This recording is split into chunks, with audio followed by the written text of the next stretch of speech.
All right. Well, welcome everybody. This is the Three Sticks Together series. We started it a couple weeks ago with a benefit concert, which hopefully you guys got to hear, where we raised over $32,000 for Music Cares and for musicians who were out of work during this time, and had some real fun. But today we're shifting to food. And so it's the same format of last time. I'll be talking to my good friend Kyle Connaughton from the famous SingleThread restaurant. More on him in a minute, but we do have all of your mics muted. So, but we have a question and answer function. So write your questions in on the Q&A. They will come to me real time, and I'll work them in to the extent we have time to do so. But without further ado, I'll introduce Kyle Connaughton, good friend of mine. We met, I don't know how many years ago at your house, Kyle, before the restaurant was up and running. Yep. I still remember you had gone out that morning and gotten abalone on the coast of Sonoma, and I immediately said, this is not your average chef. The ingredients were so fresh, and you did a plate with gravel from the beach and some amazing blue gelatin ocean, I think. And I was, as they say, I was in your pocket from then on. Kyle opened up SingleThread how long ago? 3.5 years ago, so December 2016. Great. And before that was at the Fat Duck, spent some time in Japan. Amazing resume before coming here. Before we get on to our topic for the day, Kyle, just talk a little bit about, your rapid rise in Sonoma. How did you pick Sonoma as where to open your restaurant? And it appeared as an overnight success to many of us in Sonoma, but I think there's a little more behind the scenes than that, perhaps. Yeah. I've got it like that way outwardly, but yeah, thanks for having me, and thanks for being such an amazing supporter of ours, not only for the restaurant, but now, the program, Sonoma Family Meal, that we're going to talk about today. You and Three Sticks and Eva, and you guys have been so amazing in welcoming us here and really supporting us. So we appreciate it so much. But, we actually, Katina and I, and Katina, my wife, as you know, who runs our farm. So we have a 5-acre farm as part of what we do. It really drives everything that we do here at SingleThread is really what's happening on her farm. And she grows a majority of our produce, as well as all of our cut flowers for the most part. We have an heirloom fruit orchard, about 100 olive trees out there, chickens for all of our eggs. And my wife, along with her farm team, runs that. So she does really all of the hard work here, and it's sort of my job to translate everything that she does agriculturally into the nightly menu that we offer at SingleThread. And actually, Katina and I fell in love with Healdsburg years ago. I guess it was 17 more now years ago. We've actually, as you know, we've been together since we were 16 years old. And grew up in LA together, and we came up when we were 23 to the Mendocino coast to get married, just the two of us out on the headlands. So those cliffs that stick out onto the Mendocino coast. And we actually planned our whole wedding. I don't know if you know the story, but we planned our whole wedding around going to Chez Panisse for dinner the next day. And that was kind of our pilgrimage to go up there. I had worked for a lot of chefs down in LA, Suzanne Goyen and Mark Peel and Nancy Silverton, and these people who had worked at Chez Panisse at one time or another. So for us, it was kind of like a pilgrimage to go up there, and just kind of young, broke cooks. And we came up, and this is before there was internet that you could look things up, or even MapQuest or anything. So we were driving back from Mendocino the next day and pulled off the 101 to stop and get lunch on our way to Berkeley. And we ended up getting off in Healdsburg, and we came into the town square. We went to Oakville Grocery. We got, some lunch and kind of went out and sat in the square and walked around town. And we just said, this is it. This is the place. This is the dream. Someday, this is where we want to be. And, we had driven through all the vineyards and the agricultural areas, and the amazing drive coming from Mendocino through the redwoods. And, I think we were just kind of blissed out from getting married, and that became the dream. And we really became fixated on this idea of coming to Healdsburg. So we kept coming up here, and then, we moved to Japan for many years. And when in between Japan and the UK, we came up here for a couple weeks. And then every year when we were out in London, we just kept coming back, and we'd rent a car and we'd come stay in Healdsburg, and we'd drive around and we learn about the area. And eventually we just moved here, no jobs, no plan, no, site or anything, and just said, look, we have to plant ourselves here and figure this out. And, as you know, it took us, a few years to figure out the right place and the right property and the right farm. And we built everything from scratch, everything from the ground up, and ran all those things out of our house across the street for, the whole time. And 17 years after we had that moment, in the town square in Healdsburg, where we said, this is the place, we opened SingleThread 1 block away from where that sort of realization happened. So, just a crazy story that we actually sort of made good on that dream. That's fantastic. And for those of you who haven't been there, you've got to go to SingleThread. I believe it's one of the fastest, if not the fastest restaurant to 2 Michelin stars, and then very rapidly after that, 3 Michelin stars, which is really a dream come true. But I know all the work that went into creating that. Maybe we could talk a little bit about Three Sticks wine that we're pouring tonight. I think we're both opening up a little Pinot Blanc. Somewhat unconventional grape for California, but I've always admired the wines of Alsace. Pinot Blanc is a mutation of the Pinot Noir grape, at least that's what most people believe.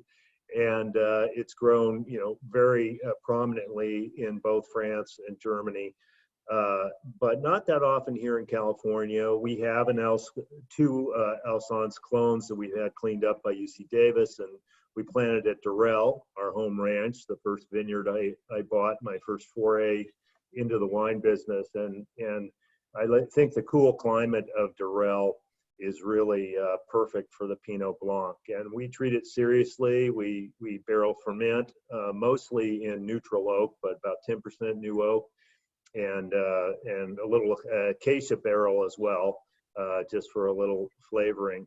But Kyle, talk a little bit about when you taste a wine like Pinot Blanc. We've already got some questions about food pairing coming up. So we were one of your early sponsors on helping deliver meals through Sonoma Family Meals. And as a part of that, you put together a menu with this wine. How did you think about how to pair that up? Yeah, I mean, I too am very, passionate about these, these wines and those Alsatian varieties, and it's not so common, up here to see this, grown, which is what's so exciting about this wine, to have an amazing expression of it grown here in Sonoma County, and of course from like the very legendary, Durrell vineyards, of which we're huge fans of the wines that you have that that are coming from that vineyards. But it's such a great expression of the grape, and for us this pairs so well with the type of cuisine that we do here, which is very, very seafood forward, very vegetable forward, lighter preparations, a lot of raw, a lot of sort of marinated, and these this wine lends itself so well to that really kind of the clean and crisp flavors, along with the sort of like the wanting to really sort of showcase the quality of the seafood. I mean, I also alternatively sort of love to see this too with anything that's got sort of like some spice and heat to it as well. But the direction that we went with it, it was kind of really we wanted to really kind of showcase some really good seafood and raw seafood, which we haven't been doing as much through the sort of the takeaway program, but it really gave us an opportunity to do something fun and different, which was to kind of create this like Japanese hand roll party that we set up for, for the takeaway for guests to get their own sushi rice. And then we did some really beautiful local Dungeness crab with yuzu miso. We did some marinated, tuna with that, with like flavors of Meyer lemon and shiso. And then we had the tuna with a little bit of spice to that and some sesame oil, and allowed guests to then put together their own hand rolls as in a kind of like fun and interactive way, which in Japan is like this called this temaki party, which is like, you get a few friends or family around, and you get the rice and all the fish and all the vegetables, and you just kind of make hand rolls and you pass them back and forth, and it's a really kind of interactive way. We're used to that here, just being at a sushi bar and the sushi chef hands you the hand roll and you eat it, but it's really fun to make that. And this was really like the perfect wine to do that kind of like just like really paired beautifully. And that was the idea, is like, rather than just doing like a dish, say like this wine is going to be amazing with the crab, with the salmon, with the tuna, with a little bit of the spice, with a little bit of the citrus and the yuzu. So it just kind of, rather than going like a sake direction or with it, it was perfect. And we got so many compliments from people who said, what a like fantastic pairing experience it was. Cool. Well, thank you for doing that. And if you want to see how to make a hand roll, Chef is on Vimeo. Search for Kyle doing a hand roll. Have a little bone to pick with you, Kyle. Now I'm always trying to line up my little corners on my I have never successfully done. So you make it look so easy. We're gonna have to go over that next time. Yeah, that's pro level. But at the end of the day, you can just get everything into it and just kind of get it into your mouth. There's no kind of like wrong way to do it, but it's definitely a lot of fun, and we had a lot of fun with the wine. And as we get back to more normal operations, really excited to put this wine on our pairings, because it's going to go fantastic with some of our earlier courses, especially the second course on the menu, which we always feature a really beautiful sashimi dish of some really great fish. So looking forward to that. That's great. Well, you anticipated one of our watchers' questions. Jack Miller asked a couple of questions. The first one, I will say yes, Durrell Vineyard is the same vineyard that Kistler makes a Chardonnay from. So that was one of the questions, and that is the home vineyard to Three Sticks, but we do sell Chardonnay and Pinot Noir to other great small wineries as well. His second question was, what do you pair with sushi?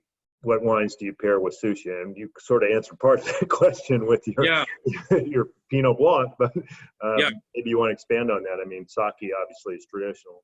Yeah, I mean, obviously, classically, sakes and beers are pretty traditional. But I lived in Japan for many years. I spend a lot of time in Japan in sort of normal conditions. I'm usually over there about every 8 to 10 weeks. I go and walk the fish market in Tokyo about every other month. We have a great program. We use, of course, a lot of local fish, but I have a rep inside of the fish market in Tokyo too, who packs a box and ships it to us directly. So we have a really great system, and he texts me photos every day from inside the market, and we choose things. And then I go and walk that market as well to kind of look to see. And so I spend a lot of time, in the sushi restaurants in Japan. I worked in sushi restaurants in Japan, and I spend a lot of time, eating there. And it's really interesting because there has been a big boom of Japanese guests drinking wine in sushi restaurants. And sushi restaurants, very, good quality sushi restaurants have put together really great, not long lists, but really good, lists of wines that are really, appropriate with sushi. And it's very popular there, not just for Western guests, but for Japanese guests, to drink wine with sushi. And I think the Alsatian varietals go incredibly well. Gewürztraminer is obviously, amazing as well. All the sort of German and Alsatian, Rieslings and, Pinot Blanc, that's Pinot Gris, that's, those are really great, wines. And we see that quite a bit, here. We love to see Riesling with some age on it, with our, raw fish dishes. But, if you're thinking about the acidity of the rice and the warmth of the rice and the cool of the fish and the sort of fattiness of the, of the fish, that, these wines that are sort of like clean and have that little bit of backbone of, of acid to them with a little bit of weight and a little bit of body are just like fantastic with sushi. Yeah, that's exactly what I feel. I do think it's a trickier pairing because sushi covers a lot of different kinds of flavors. Yeah. But the sushi rice has a sweetness to it that a lot of people don't necessarily pick up on. And I think that does require a wine that's got a little brightness, a little acidity to sort of play up that flavor. That's my experience as well. So you've got this tremendous success on your hands. and everything's going terrifically. And then we have this, coronavirus come through. You've got to shut down the restaurant. You came up with a very unique program, both to benefit Sonoma County through Sonoma Family Meals, as well as provide these amazing takeout meals for your customers. So tell me a little bit how you came up with that idea and how is it going for you? Yeah, well, it's really going, fantastic, and we've had a great support from the community at all different levels with it, and it's really great to really be serving the community because, of course, we're here within this community, but the restaurant is, while we do have a lot of local guests, it's a lot of visiting guests and national and international sort of destination food and wine travelers. So it's been very special, to be honest, to connect with with the community and be a part of the community. And we're no stranger here to sort of crisis. And in the 3.5 years that we've been open, we've gone through 2 fires here in Sonoma County and 2 closures because of those fires, 1 under evacuation. And we had incredible flooding, which our farm, which is right along the Russian River, was under 12 feet of water at one point during the flooding. So every year there's been something quite drastic happening here. And Sonoma Family Meal was born out of the 2017 fires when those really kind of overnight, we all woke up to a great loss, particularly in Santa Rosa, and a lot of confusion as to what was happening. Our first instinct as chefs and restaurateurs and people who are really thinking about hospitality and how we can, serve people and take care of people, we take care of people through food. So, immediately it was like, well, what can we do? What can we cook? We're going to have to shut down. We have a restaurant full of food. We have a farm full of produce. There's going to be a need. People are being displaced. And sort of in that confusion, Heather Irwin, who's a local food writer and just an absolutely amazing powerhouse of a woman, was on Twitter trying to coordinate. And, we just started cooking. And, we showed up at the shelters and said, we have food, these makeshift shelters. And slowly and surely, we figured things out over a couple of days, and we're starting to get to food to where it needed to be, and amazing local chefs came together, and from that was born Sonoma Family Meal. And we did a lot of fundraising after that. We spent a lot of time working on preparedness, about infrastructure, knowing that this was likely to sort of happen again. Talk a lot about support and support for the community. We had chefs come over from Japan, do a fundraiser with us. A number of different things. And then in the 2019 fires, that same thing, came back, and we were cooking until we ourselves, were evacuated from the restaurant and could no longer cook. And then other Bay Area chefs came to take over. So, when the writing was on the wall that there was going to be a shutdown up here, and we could sort of see it coming, here in Sonoma County, we were right on the phone, said, hey guys, there's going to be a need here. Let's figure out how to do this. And, I started reaching out to, people such as yourself and other supporters and friends of the restaurant, wineries, and just said, hey, we're not asking for a handout for us in the restaurant. Please support Sonoma Family Meal. And we will in turn take that support, turn that into to meals. And that's started off with us, and we're getting 200 meals a day. And it's really about supporting everyone, supporting the farmers and buying their produce for them who are not able to sell to their normal sort of like market of restaurants, buying their produce, supporting the artisans and the suppliers, making sure everyone's getting paid quickly on time, make sure that they keep their sort of cash flow going, bringing that in here, keeping our team working, producing these meals under really great and very strict quarantine conditions. And packing those meals out and distributing those through Sonoma Family Meal. And those are going to Corazon, Healdsburg, they're going to Sloan Women's Shelter, Council on Aging, and local agricultural and hospitality workers through the Great Day Center.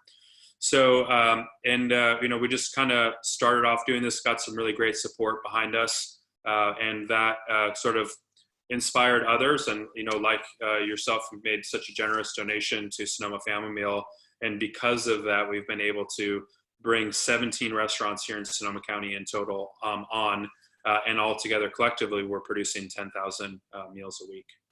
That's so awesome. We're really excited. When you first came to me with the idea, I was, of course, happy to help. We've been big fans of Sonoma County meals ever since the fires, and I thought it was a brilliant way to go, but it frankly has succeeded and expanded even more than I expected. So with our Pinot Blanc offering, we're actually donating $10 to Sonoma Family Meals for every bottle we sell. So we're just continuing to support the cause because we think it's terrific. And there are a lot of people out there, obviously, who are having trouble getting through this time. So anything we can do to help, we're lucky enough to have a business that allows us to support the community. And someone asked me out here, we got a question that came in that I think sort of plays into what we're talking about, how you support your community. And the question is, what's your favorite thing about Sonoma County? Well, I'll go first. My favorite thing about Sonoma County is still how connected it is to people who still work the land, the agriculture. It's still a real working, producing food county. The first call I got when I bought Durrell and moved on to the ranch house, I was in my office in San Francisco. I got a call from Gary Folger, who lives next door on the property, and he asked me if he could come on the property and pick up a cow that had drowned in the storm the night before and washed into the vineyard. And I said yes rather quickly, not knowing what the alternative was. But I loved the fact that one, cattle ranching was still very much in the community right there. And that two, you call your neighbor before you go on their property, because that's the way you do it when you're out in the country. Yeah, my answer is very similar to you. And the reason why, we kind of, I told you my story of sort of falling in love with, here in this location, but over time, as our vision, evolved and we spent more time here, what really drew us here, ultimately to actually sort of realize that dream was really this incredible diversity in the agriculture and people, that was here. And same thing, it's like, of course, we have the sort of the wine and the grape growing and such an incredibly dynamic, spirit with the winemaker, from very small, independent, passionate winemakers to, larger and more, sort of established wineries. And everyone's has a different take, on how they approach it. And everyone is very passionate, but also there's a sort of, they take the work here very seriously, but they don't take themselves, too seriously. People are still very casual. They like that one-on-one interaction. It's, they don't, do something behind a wall. They're very sort of, it's a very sort of approachable way. But in amongst the, the grape growing and the winemaking, you have this incredible diversity of farming as well. These small, independent, organic, sustainable farms. You have ranches and dairy, and we have an amazing small farm, Oz Family Farm, who raises Duclair ducks for us. They also do rabbits and heritage breed turkeys. So you have people doing all kinds of different things, making cheese, and so this amazing. And at times like this, you see that communities really come together, because we realize how much we do rely on and support each other. And we loved that it was a real sort of agricultural place. And I think when we first came here, people said, well, it sounds very high end what you're doing. And, maybe it's kind of seems like a little bit something from the outside. And people really, they put us through the paces. It took several years to really, really gain the trust of the community at large. And in many ways, we're still gaining that trust, which we're more than happy to do, because we understand and appreciate how passionate people are about, this place. And we want to be, we want to be stewards of the land of where we are. We want to be good ambassadors for, Sonoma County. We want to be supporters of all things here locally. And we want to be, just like in your story, we want to be good neighbors to, to everyone. Yeah, well, you are. And, one of the reasons I really was excited about the concept you were bringing here was the innovation in the food you had. And I thought, frankly, we'd been resting too long on the French Laundry's reputation, and we needed to shake things up a little bit. And you surely have. It's been fantastic. Thank you. Well, we want to give, I mean, just, on that, it's like we really want to give guests an experience when they come of the best of what is Sonoma County. The best products, the best produce, the best wines, connect them to the land, to that day, to that moment of what, we're experiencing through the agricultural lens, from the flowers to the food on the plate to the wine in the glass. We want to just showcase the best of whatever is here. And whether you're a visitor coming from the outside and discovering Sonoma County for the first time, or you're, a local here, sort of celebrating, or you're a local who's bringing, a guest that's, visiting you, and you want to sort of show off the things that are great about what it is to live here. I mean, that's kind of what we try to embody. Yeah, well, and if any of you on this webinar haven't been and stayed at SingleThread, even I'd love to go and stay. We're still looking for a little plaque, the Bill and Eva Suite on Suite 1, but it's a terrific place, and the breakfast. I'm in Suite 1 now. Yeah, exactly. So we got a couple questions. We don't have too much time left, but a couple questions. One, what town in Japan did Chef live, and for how long were you there? And by the way, will you invite them for a group tour of Japan for a food and wine tour? Yeah, that's a really great question. So I went to school in Kobe, and I did my apprenticeship in a sushi restaurant called Matsuda Sushi in Kobe. And I went to Japanese culinary school, and then did that apprenticeship there. And then Katina and I, with our two daughters, we lived in a very remote, very rural town in the North Island of Hokkaido, kind of like almost like Alaska of Japan on the East Coast. That was called Toya, and I worked up in Hokkaido for 3 years, and then I spent a few years going back and forth and living and studying in a very rural area called Iga. And writing a book all about Japanese clay pot cooking, which is a big part of what we do in Japanese pottery. So a few places all over, but I really love the sort of Japanese countryside. And on the trip, I'm actually sort of talking with a company, a group up in Portland right now who plan these like really amazing culinary trips about actually putting together a week-long, 10-day-long sort of guided small group, 7 to 10 people culinary trip to Japan, and actually moving through some different areas, getting to see food producers, restaurants, and really and some really great kilns, for the pottery, and kind of a really like diverse sort of food experience, and really getting out of the cities and really more, which you can kind of do self-guided Tokyo and Kyoto, but really getting out a little more to the rural areas in a few different parts of Japan. So, hopefully through all this, once we can kind of get this, behind us, I'm excited to run some culinary tours in Japan. Yeah. Well, that's fantastic, but you're only going to be able to take 5 or 7 people, because Eva and I are definitely going to be in. If you don't invite us, we're just going to, Zoom bomb you all the way through the day. The last question, we're going to have to wrap up here. God, the time's flown by, Kyle. Thanks. Is when do you hope to reopen SingleThread?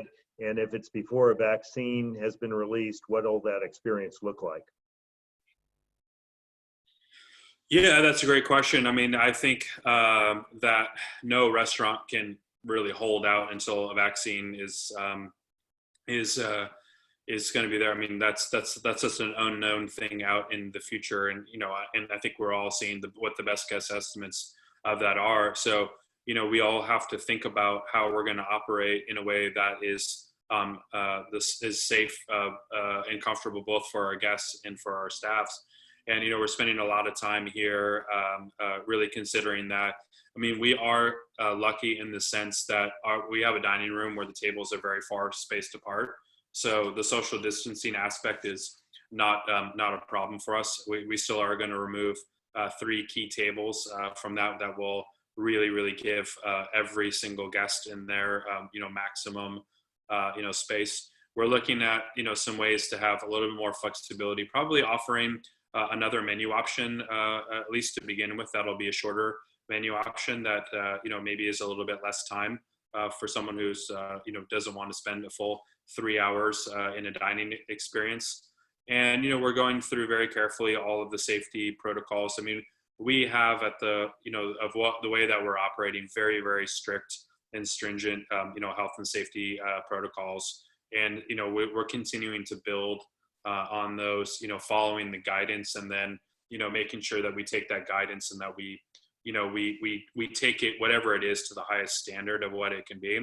And it's really about, what we do is we're so focused on hospitality here, not just on what the food on the plate or the wine in the glass. And so we want to give people an escape and an experience that they can not only enjoy, but feel really comfortable in. And that's so important right now is that we give people that, that comfort, and obviously, the same thing for our staff, that they're very happy, to be there. So, I think best guess is that maybe sometime in July we'll begin, coming back into some operations. I think we're contemplating now that we'll still do the takeaway a few nights a week and the restaurant a few nights a week. And, we're going to take it slow. And this is about getting it right. This isn't about getting it fast. This is about doing the right thing. And thankfully, this has been very successful. And we're able to take the proper and necessary steps to, to open in a way that's, that really makes sense for everybody involved. Great. Well, it sounds very similar to the approach we're going to take at Three Sticks, reopening the Adobe where I am right now. Fortunately, we also, spread people out, and we have outdoor space. So we're also going to take advantage of allowing people to be outside, because that seems to be an environment where the virus spreads less easily. We've come to the end of our time. I hope you've all enjoyed this. Kyle, your awesome gift to not only Sonoma County, but the culinary world in general with your talents, and give Katina a hug for Eva and I. We miss seeing you guys up close, but I'm almost living in your parking lot picking up your food. So I know we were saying you're really putting in the commute to come over here for a takeaway. It's probably the longest you've ever driven for takeaway ever in your life. But hey, we have the time now, and we appreciate your support of what we're doing and your support of Sonoma Family Meal. I just saw Sandra Bernstein pop up in there. Hi, Sandra. Thank you for your amazing support of Sonoma Family Meal as well. You're such a local hero here. Again, just for everyone who's been supporting Sonoma Family Meal and all of the restaurants and businesses up here in Sonoma County, we really do appreciate it. It really does, it matters a lot. And we're getting through this together as a community, and we're coming together closer as a community, and together we're doing a lot, to support those in need and those most vulnerable. So it's very much appreciated. It's terrific, Kyle. You're doing a great job, and glad to hear Sandra's on. I know the Fig Cafe is also doing takeout. Support all our local businesses. They need the support, and we appreciate so much you're tuning us in, and we're going to keep doing this. People seem to like coming together at Three Sticks for music or food or wine, and so thank you very much for joining. And Kyle, it's always wonderful to see you. I am going to see you tomorrow in your parking lot, of course. Yeah. Or twice, 2 or 3 times a week, 5-minute meetings in the parking lot. Yeah, we'll see you there. And thank you, everyone. Please enjoy some great Pinot Blanc, and support Sonoma Family Meal, and enjoy a great bottle of wine at the same time.